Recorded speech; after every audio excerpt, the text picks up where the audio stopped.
Hello hi welcome to all. कैसे हैं आप सब? आई होप कि आप सब अच्छे होंगे। चलिए चलते हैं अपनी वापस से क्लास पर। और आज की क्लास है बायोलॉजी की क्लास। लास्ट क्लास में हमने कवर किया था सेल हिस्ट्री और आज की क्लास में होगी सेल थ्योरी। सेल आप जानते हैं कोशिका, और कोशिका होती है जीवन की मूलभूत इकाई। अगर सेल है तो लाइफ है, सेल नहीं है तो लाइफ नहीं है, यानी कि जीवन नहीं है। चलिए, स्टडी ऑफ सेल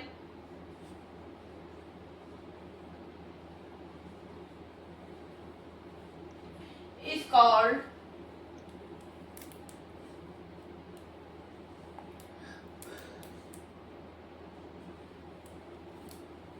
साइटोलॉजी। कोशिका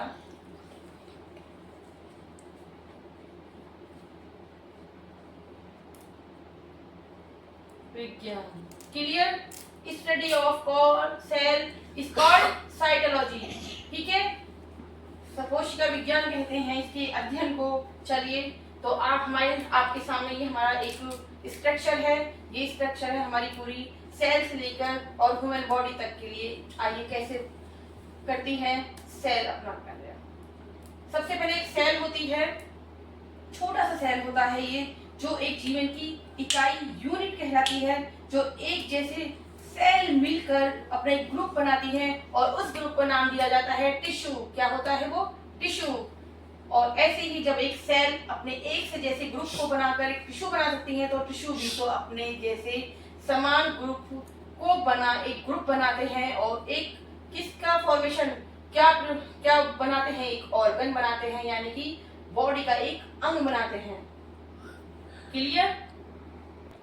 ठीक है, यहाँ तक आपका क्लियर हुआ? ये एक सेल है और सभी सेल मिलकर एक ग्रुप बनाया और ये बन गया हमारे टिश्यू। टिश्यू से क्या बना? जब सभी टिश्यू का जो ग्रुप बनकर एक क्या बनाते हैं? ऑर्गन, अंग होते हैं बॉडी के, ये अंग होते हैं। और सभी जो अंग होते हैं ये मिलकर क्या बना देते हैं? एक सिस्टम बॉडी को बनाते हैं। जैसे कि मान लीजिए हमारे बॉडी के अंदर अलग अलग अंग होते हैं, लीवर है, इंटेस्टाइन है।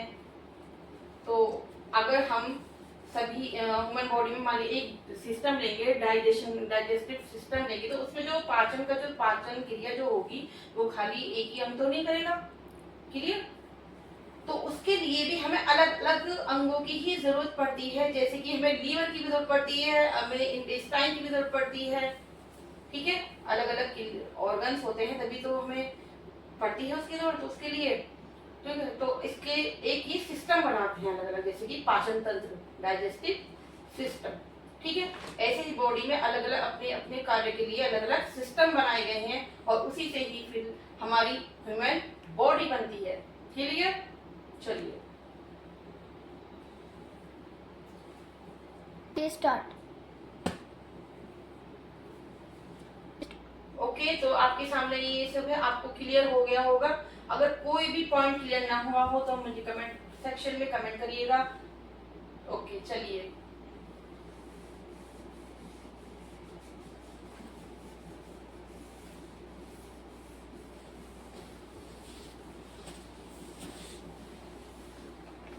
स्टार्ट।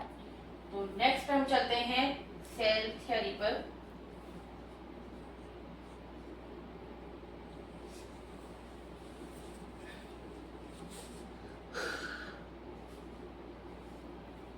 ओके ठीक है, तो हम सेल थ्योरी के बारे में जानेंगे। ये सेल थ्योरी सबसे पहले स्वीडन ने दी थी, जो कि जर्मनी के थे। बाई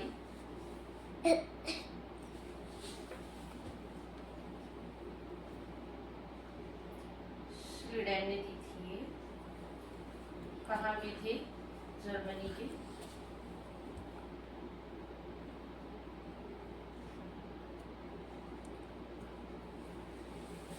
ओके, ये जर्मनी के थे और इन्होंने सेल थ्योरी दी थी 1838 में। जर्मन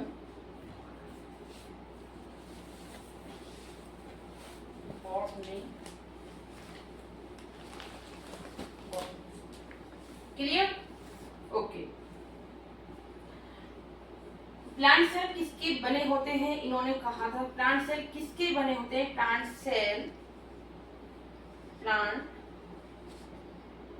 क्वेश्चन बनता है प्लांट सेल किसके बने होते हैं। Plant cells are made of different types of cells. ठीक है, plant cells are made of different types of cells form, जो कि हमने भी पीछे पढ़ा है, फॉर्म टिश्यू। क्लियर, और डिफरेंट टिश्यू प्रेजेंट होते हैं।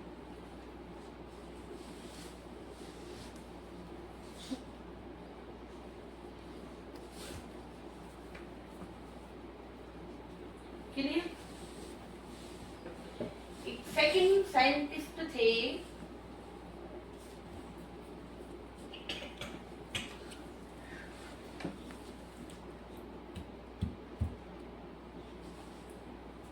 थियोडोर स्वान।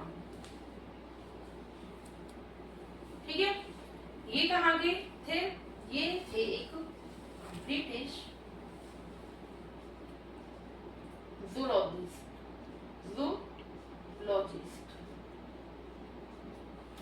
क्लियर, ठीक है, सेकंड साइंटिस्ट थे, ये कहाँ के थे, ब्रिटिश जूलॉजिस्ट थे।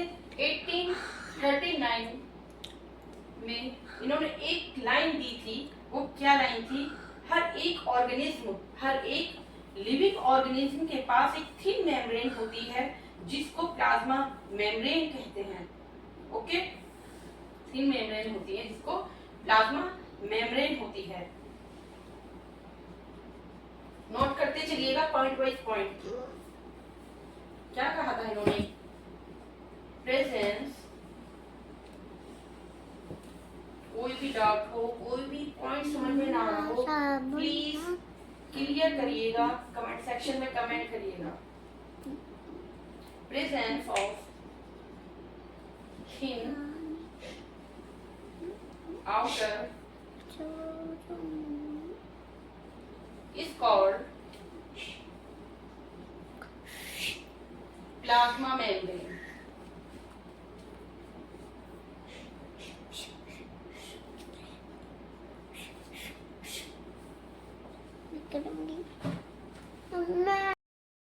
Presence of thin outer membrane is called plasma membrane.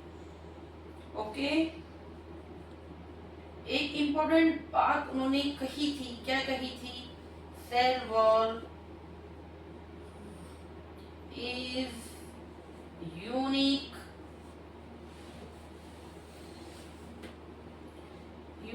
features of plant cell।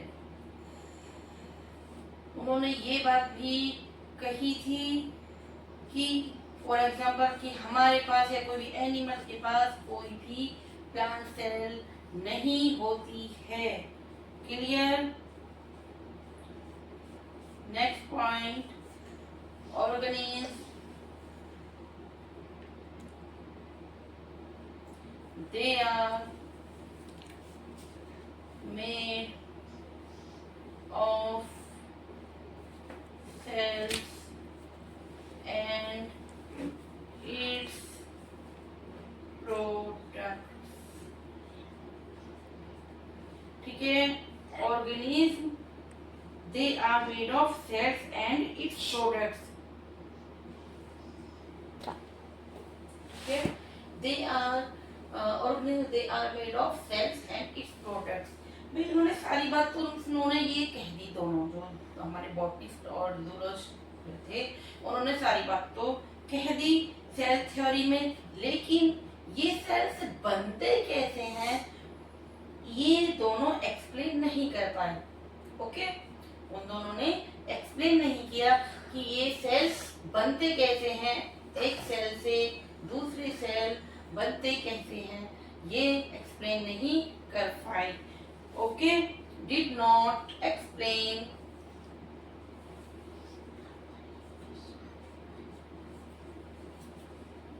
Clear? चलिए, तो इस थ्योरी को मॉडिफाई करना पड़ा, और मॉडिफिकेशन का काम किसने किया था? नए दूसरे साइंटिस्ट थे, उनका नाम था रुडोल्फ विर्चोव।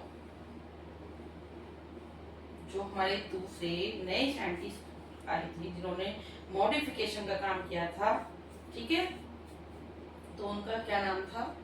उनका नाम था रुडोल्फ।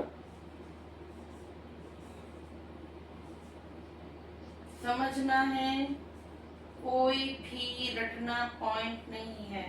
क्लियर? विर्चोव समझकर पॉइंट वाइज पॉइंट नोट करिएगा, रटना नहीं है। चलिए,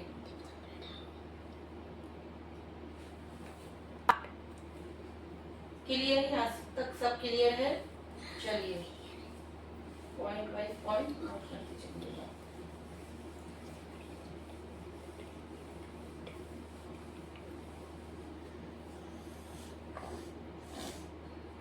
हमने एक पॉइंट एक्सप्लेन किया था, ठीक है, और जो मॉडिफाई हेडिंग है हमारी, मॉडिफाई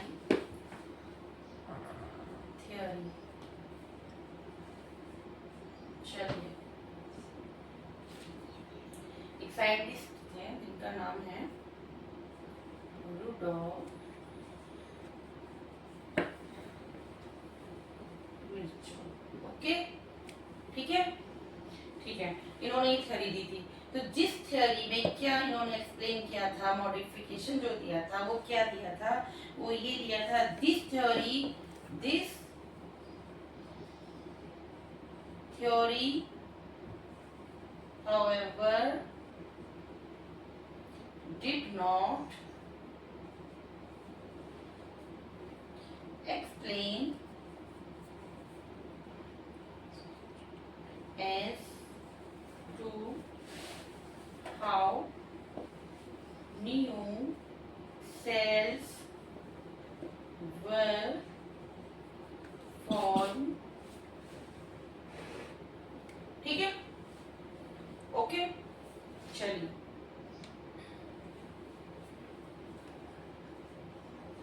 रुडोल्फ विर्चोव 1855, ठीक है, किसमें आई थी ये थ्योरी? 1855। मोस्ट इंपोर्टेंट ये आपको अच्छे से लर्न करनी है, ठीक है। 1855 में ये रुडोल्फ विर्चोव ने थ्योरी दी थी। ओके, फर्स्ट एक्सप्लेन,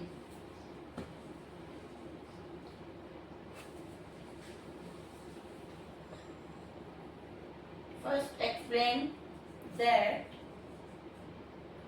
cells, क्या थ्योरी दी थी? First explain that cells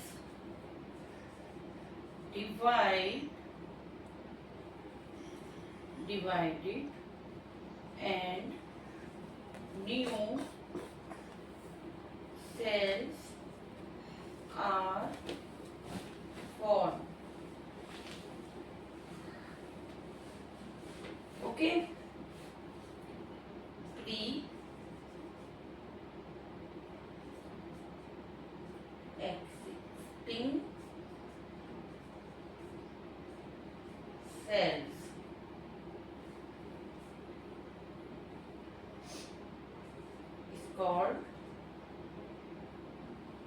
is called omnis। The cell is called omnis cellular e cellular। ठीक है, वेरी वेरी इंपॉर्टेंट क्वेश्चन यहाँ से बनता है। ओके, ओके, तो इसीलिए रुडोल्फ विर्चो 1855 में सबसे पहले एक्सप्लेन किया था, जो कि नए सेल्स बनते हैं प्री एक्सिस्टिंग सेल्स से, ठीक है। उन्होंने ये कहा और उसको नाम दिया सेलुलर। क्लियर? चलिए,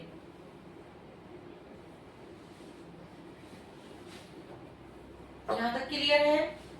चलिए, साथ के साथ पॉइंट वाइज पॉइंट नोट करते चलिए।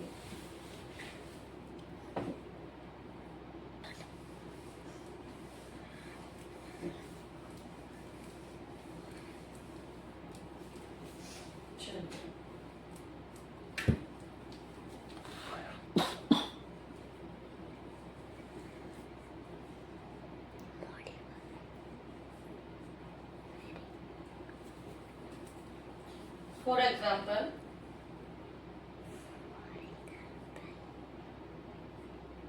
आप ये समझ गए होंगे कि उन्होंने जो सबसे पहले एक्सप्लेन ये किया था कि जो नए सेल्स जो होते हैं, जो कि हमें पहले बॉटनिस्ट और जूलॉजिस्ट वो तो एक्सप्लेन नहीं कर पाए थे, तो उन्होंने ये मॉडिफिकेशन थ्योरी दी थी। और उस मॉडिफिकेशन थ्योरी में जो उन्होंने मॉडिफाई किया था, वो उसमें कहा था कि जो हमारी जो पहली जो सेल्स है, ठीक है, जो है सेल्स, उससे जो नए सेल्स वो डिवाइड होकर क्या बनाती है, नए सेल्स बनाती है।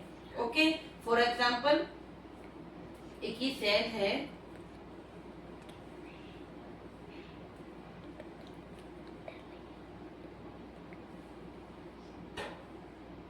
ठीक है, और ये यहाँ से सेल डिवाइड होती है,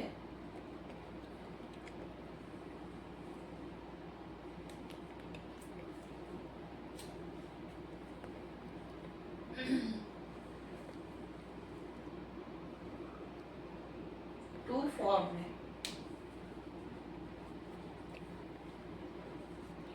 two form is called, two में डिवाइड हुई तो इज कॉल्ड टू, क्या कहेंगे इसको, ड्यूटर सेल। ओके, ये पेरेंट सेल एक सेल्स है, इसने टू न्यू सेल्स को डिवाइड होकर ही टू न्यू सेल्स को बनाती है, और टू फॉर्म इज कॉल्ड, क्या हो गया, ड्यूटर सेल, ठीक है। ये ड्यूटर सेल कहलाती है, ठीक है। ये ड्यूटर सेल कहाँ से बने, आप देख सकते हैं, जो पहले से प्री एग्जिस्ट कर रहा था, ये वाला सेल जो पहले से प्री एग्जिस्ट कर रहा था, ये वाला सेल, ये उन्हीं की डिवीजन, मतलब कि डिवाइड होने को ही डिवीजन बोलते हैं, उन्हीं की डिवीजन से ये बने थे। यह एक अमीबा है, यह क्या करता है, डिवाइड कर जाता है, और डिवाइड करके टू ड्यूटर सेल में कन्वर्ट हो जाता है, ठीक है। ये अमीबा अपनी टू डिवाइड सेल बनाता है, जो कि ड्यूटर सेल बनती है। इससे फिर ये डिवाइड करेगा तो फिर आगे और सेल बनेंगी, ये डिवाइड करेगा तो फिर आगे और सेल बनेंगी। इसलिए मॉडिफाई थ्योरी में ये क्या था, रुडोल्फ, फिर से इसे सही से नोट कर लीजिएगा, रुडोल्फ विर्चो ने 1855 में ये एक्सप्लेन किया था कि एक सेल अपनी डिवीजन से टू फॉर्म सेल बनाती है, और वो क्या सेल होती है, ड्यूटर सेल होती है। और उन्होंने ये ओवरऑल मॉडिफाई